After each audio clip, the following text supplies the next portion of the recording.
Hello, Claude. Where'd you get the midget?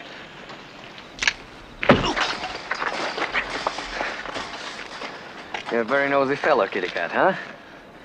You know what happens to nosy fellows? Huh? No? Wanna guess? Huh? No? Okay. They lose their noses.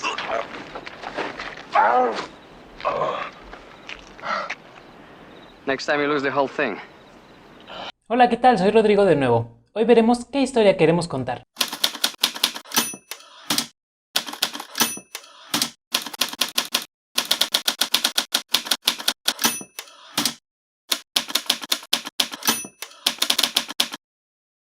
Para adentrarnos más al punto, tenemos que partir que las historias son estructuras. Como lo vimos en la sesión pasada con el paradigma de Ziegfeld, conocimos el diseño de estructura clásico en 3 actos, pero también hay más tipos de tramas, y estos son arquitrama, minitrama y antitrama. Antes de empezar a escribir un guión, tenemos que preguntarnos realmente qué historia queremos contar y sobre todo a qué público queremos llegar con nuestra obra. Pues no siempre seremos del agrado de cualquier ojo. Habrá ojos más críticos que sienten o piensan que la estructura clásica es un diseño fácil y que carece de logro alguno escribirlo. Aquí con toda certeza podemos decirles que cualquiera de los 3 tipos de trama que escojan serán del agrado de alguien, pero sí tendremos que partir de la elección de una para saber cómo desarrollar nuestra historia. Empezaremos con la más usual y más fácil, arquitrama o diseño clásico. El diseño clásico en su definición técnica no es más que una historia construida por un protagonista activo que lucha principalmente contra fuerzas externas antagónicas. La persecución de su deseo a través de un tiempo continuo dentro de una realidad ficticia, coherente y casualmente relacionada hasta un final cerrado de cambio absoluto e irreversible. A continuación mencionaré las características de un arquitrama. Conflicto externo. Es decir, las fuerzas externas son aquellas que no suceden porque el personaje lo busque, sino porque aparecen para darle un sentido a la historia. Ejemplos sobran, y sobre todo en el cine comercial. En Harry Potter, todo comienza por recibir una serie de cartas que lo enviarán a estudiar al castillo de Hogwarts. De aquí surge toda la trama y conflicto central del mago, pues Harry no pidió ni fue a buscar esas cartas. A eso nos referimos con fuerzas externas. O Spider-Man. Peter Parker no fue a buscar a la araña para que lo picara, sino que una fuerza externa llevó a que el protagonista fuera picado por una araña que a su vez lo convierten en un ser con superpoderes, y de ahí una serie de conflictos que afectarán la vida de nuestro personaje linealmente. Causalidad. En este principio de causalidad, cada acontecimiento en el guión está relacionado uno con otro. Tiene que ver con que una causa causa un efecto, y esto quiere decir que ese efecto llevará a otra causa, y así hasta llegar a la resolución de la historia. Final cerrado. Trata de un final en el que todo lo que vimos en pantalla es aclarado. No queda ninguna duda y se responden todas las preguntas planteadas. Es decir, un clímax narrativo que ofrece un cambio total e irreversible. Es el final que más le gusta al público, pues satisface todas sus necesidades como espectador. Tiempo lineal. Esto quiere decir que el arquitrama comienza en un tiempo determinado y se mueve de manera elíptica. Avanza en un lapso de tiempo más o menos continuo y la resolución de la historia siempre es una fecha posterior. A veces puede ocuparse flashbacks en este tipo de tramas. De ser así, tienen que ser lo suficientemente claros para que el público entienda por completo el orden temporal de la historia. Un protagonista. Aquí especificamos que es un único protagonista, porque en las otras 2 tramas verán que puede haber más personajes protagonistas. En este diseño clásico, todo el peso de la historia gira en torno a un personaje y sus conflictos. La historia todo el tiempo cae en él. Realidad coherente.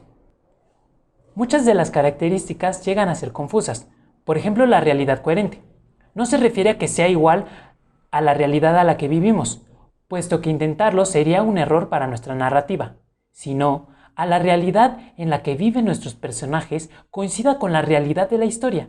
No importa si estamos contando una historia en un universo que no existe, siempre y cuando nuestros personajes actúen coherentemente con esa realidad. Protagonista activo. Un protagonista activo es aquel que persigue su deseo a través de un conflicto y un cambio siempre en aumento. Es un personaje muy dinámico. Este protagonista, al tomar elecciones, entrará en un conflicto directo con las personas y el mundo que lo rodea. Este tipo de trama es comúnmente escrita con la estructura de los 3 actos, así que ejemplos sobran, pues es la más recurrente en la historia del cine. Pasemos a la minitrama. Minitrama. Esta se define como un conjunto de variaciones minimalistas. Esto no quiere decir que no hay trama, sino que la simplicidad y la economía siguen satisfaciendo al público, pues puede seguir siendo efectiva y emotiva. Las características de esta trama son: final abierto. A diferencia de la arquitrama, esta en su mayoría suele tener finales abiertos. La mayoría de las preguntas quedan totalmente respondidas, aunque pueden quedar una o dos dudas para que el espectador salga pensando de la sala de cine. Este final es confuso, puesto que la gente piensa que es un final en el que todo tiene que quedar al aire y no. La pregunta que el espectador genera al final debe poderse responder y la emoción se puede resolver. Esto quiere decir que todo lo ocurrido antes conducirá a varias alternativas limitadas para que el espectador pueda tomar su postura al finalizar. Conflicto interno. Destacando siempre las batallas que el protagonista tiene dentro de sus propios pensamientos y sentimientos, conscientes e inconscientes, aquí es válido que el protagonista tenga conflictos externos con la gente que lo rodea, su familia y la sociedad, pero destacan aquellos conflictos internos. Protagonista pasivo. Este protagonista no es un ser inerte, simplemente se muestra reactivo y pasivo mientras persigue un deseo interior, que está en conflicto con otros aspectos de su propia naturaleza. Protagonistas múltiples. Este tipo de protagonistas surgen y abundan en el cine de los 80s, pero en su defecto trabajaremos con una película noventera que vieron la semana pasada. En Pulp Fiction hay protagonistas múltiples, pues la película se divide en varios relatos pequeños de cada uno y con un tamaño como si fuera subtrama. Esta trama no necesariamente tiene que ser en 3 actos. Normalmente son de ritmo lento y, al igual que la arquitrama, tienen que estar en realidad coherente, también en un principio de causalidad. Catalogando como espectador, se podría decir que la minitrama va más apegada al cine de arte, pues el ritmo y los temas que tocan en su narrativa no siempre son del agrado de toda la gente, pero aún así es bastante interesante. Y existe una tercera trama, la antitrama. Antitrama. Un conjunto de variaciones antiestructurales que no respetan lineamientos clásicos. Para lograr una antitrama, prácticamente tenemos que llevar la contraria en todo lo que nos hemos planteado anteriormente. Romper cualquier tipo de estructura. Una realidad incoherente. Son ambientaciones que mezclan modos de interacción de tal forma que los episodios de la historia salten de manera incoherente, es decir, de una realidad a otra para crear una sensación absurda. Casualidad. La casualidad trata de un mundo ficticio en el que hay una serie de acciones sin motivaciones aparentes que precipitan acontecimientos que no producen ningún efecto. Es decir, pasan cosas que no generan nada, simplemente están ahí. El tiempo no es lineal. Como diría el francés Jean-Luc Godard, toda historia tiene un principio, un nudo y un final, aunque no siempre se narre de ese orden.